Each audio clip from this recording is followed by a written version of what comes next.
if anybody tells you it is one specific thing that caused an injury, right?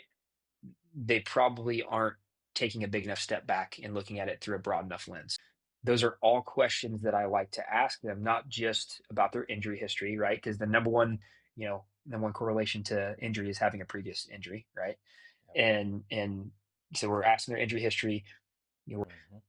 and then from a physical side, right, as we alluded to, that proximal control, really, really important, being able to control the core, right? And then being able to create proximal stability as well at the hip and at the shoulder. What I mean by proximal is as close to the joint as we can, right? So that we know that the shoulder and elbow during the baseball throw, it's the highest stresses that they incur in any one human movement, right? Any one active, intentional human movement. And so for us to have a lot of force and velocity going through and angular velocity going through those joints without proper control is really really asking for trouble.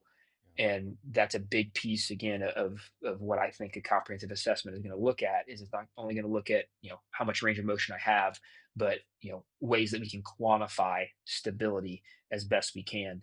And we see that happen all too often. But I think that that lens that basically that we really try to view this through and really driving down deep on why it happened, that ultimately through that comprehensive assessment approach, we don't necessarily, tell an athlete, say an athlete, say this to an athlete, but it's really not bad luck. Like a lot of these injuries, they're somewhat predictable. Like we don't ever sit there and say and try to predict like an injury for a player. It's not our place to say. But what our job is to do is find some of those things to then help build training strategies so that hopefully we never even have to deal with that.